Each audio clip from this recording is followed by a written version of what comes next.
All right, everybody, thanks for joining us here at the First Alert Desk on Atlanta News First Plus. You are taking a live look right now at Spaghetti Junction, a beautiful day here in Metro Atlanta. I hope your Monday is off to a great start.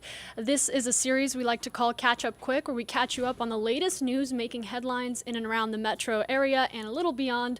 So let's get into your top headlines as of this morning at 10 a.m. I want to start with this story out of DeKalb County. Investigators are working to understand how a man was found shot to death in an apartment out near the Harvard Place Apartments in Lithonia. Now, details do remain limited at this time, but DeKalb police were able to tell us that one person has died. This is a man believed to be between his 20s and 30s. Not much more information on his identity, but as soon as more details do become available, we'll be sure to let you know on our free Atlanta News First app. And this other story out of DeKalb County that's really grabbed a lot of attention is just heartbreaking. Involving the mother of a girl who was found dead in an apartment. That mother, accused of murdering her own daughter, now set to face a judge later today. Now, last week, police say a caller told them that someone was dead at the Hidden Valley Apartments on Misty Waters Drive. When officers checked it out, they found a 7-year-old's body in a closet in one of the units. Now, the young victim's mother, Alondra Hobbs, was arrested. Her court appearance is scheduled for 1 o'clock. We do have news, by the way, on that. We do believe that due to a medical reason, that court appearance could be rescheduled. We'll keep you up to date on AtlantaNewsFirst.com. And this story out of Smyrna affecting all my drivers out there. We've been watching you a little throughout this morning on Atlanta News First if you were with us. New fines coming to Smyrna, specifically these intersections, due to active red light cameras going into effect today. Now, the cameras are at Cumberland Boulevard, Spring Road, East-West Connector, and South Cobb Drive. Atlanta News First reporter Amanda Rose has been out there checking if drivers are following the new rules.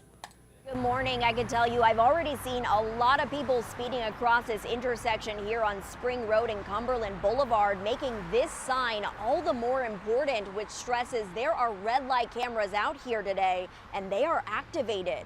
Drivers actually joked with us that the city is sure to make a lot of money because people running red lights happen so frequently at this intersection and at the other one over on East-West Connector and South Cobb Drive. A lot of that behavior leads to accidents. Smyrna police data shows there are almost 300 crashes at the intersections where those cameras are going up combined. They need to drive slower. I saw somebody driving 80 miles per hour here. You know, they almost hit me. Going this way to Cumberland is very bad. You know, like a lot of red lights and a lot of accidents. We're told the cameras will issue automatic citations based on your license plate information that cost $70. The city will use that money to pay off the cameras, and the rest of it will go towards the city's budget. In Smyrna, Amanda Rose, Atlanta News First.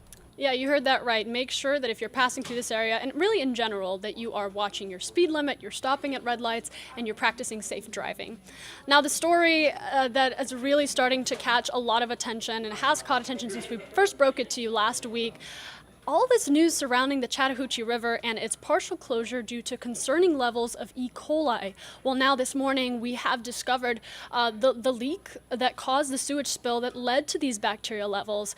Take a look at this. This is what the Chattahoochee River currently looks like. Now, for many, 4th of July is a time to be out and about on the water, enjoying time with friends and family. You might want to reconsider if your plans involve shooting the hooch.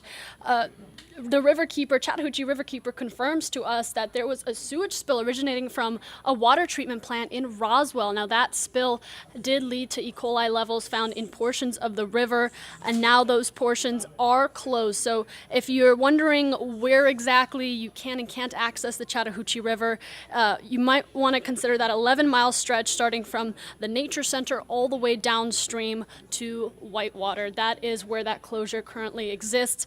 Again, on ongoing testing to detect the levels of bacteria in the water remain almost daily. The last one happening on July 2nd, just yesterday. Until those levels meet the safety standards, we can expect that closure to continue and possibly expand, especially as we anticipate some storms headed our way. Now, I want to finish off with this. For all of my City of Roswell people, there is a chance now to wipe your slate clean. A warrant amnesty period is in effect throughout the month of July, allowing pretty much anybody who has received citations in the City of Roswell for anything like a traffic violation or city ordinance violation to pay their outstanding fines and clear their warrant without facing a physical arrest. If you are eligible, make sure you go down to Roswell City Hall Monday through Friday from 8 a.m. to 5 p.m. to clear up your record. Now, I know a lot of us are already in holiday mode. Maybe you have to work today, or maybe you got the extra day off. But a lot of people, and I've been checking our app and website, a lot of you looking at the forecast. We have meteorologist Rodney Harris here to break down what you can expect from your Tuesday and really the rest of the week. Yeah, Maria, so more of the same as we continue to this holiday. I don't know what to call it because it was like a holiday weekend. Today's like a random Monday, and then tomorrow is the 4th of July. But we will definitely see more storms here throughout the course of the day today and the 4th of July. So let's walk you through that. Here is First Alert Radar. You can already see there is some storm activity in North Alabama moving north and east. So that's actually going to hit northwest Georgia. And you've already seen some rain in Dade and Walker and Whitfield and Murray counties this morning. That's going to continue for you as that activity moves north and east. If you're in Chattahoochee County, if you are in Floyd County, Gordon County, Bartow County, maybe even Pickens County, some of that activity may impact you as well this morning. For everybody else, including Metro Atlanta, it'll stay dry for the rest of the morning with our chances of rain increasing later on this afternoon. So I do want to point out the reason why we are seeing the storms that we're seeing northwest of Metro Atlanta is because of a weak cool front which is knocking on the door of North Georgia, and with that boundary nearby, that's helping to keep those storms going in North Alabama and Northwest Georgia. But for us in Metro, it'll be later on this afternoon and evening when our rain chance will increase. So let's walk you through the high-resolution forecast model. For much of the afternoon, we'll be fine in Metro Atlanta, but after 5 o'clock, that's when we'll see more pop-up storms. And I use the word pop-up because yesterday we had quite a few on radar. We're not going to see as many storms this evening as we did yesterday, but I do want to point out, if you do see a storm, it could be on the strong side with rain and lightning and the potential for some gusty winds. The coverage this evening will be around 30%. So everybody won't get wet, but that potential will be there. So keep that in mind if you have any dinner plans this evening. And then as we go into the 4th of July, there's one difference. We're going to see more storms on the 4th than we'll see today.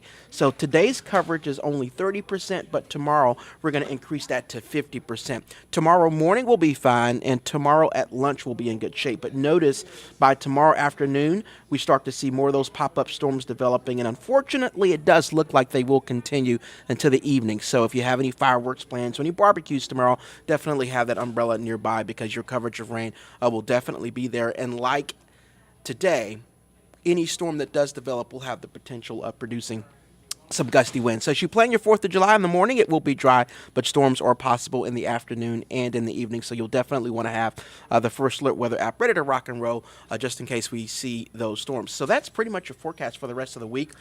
Today, just some isolated activity for the 4th of July. It'll be a little bit more widespread, but even beyond Tuesday, we'll keep at least a daily chance of rain in your forecast for the rest of the week with highs staying in the upper 80s to low 90s. So we hope that you enjoy this holiday, and we will have an updated forecast for you. That is with First Alert Chief Meteorologist Jennifer Valdez coming up at noon. In the meantime, enjoy your Monday, and we'll see you soon.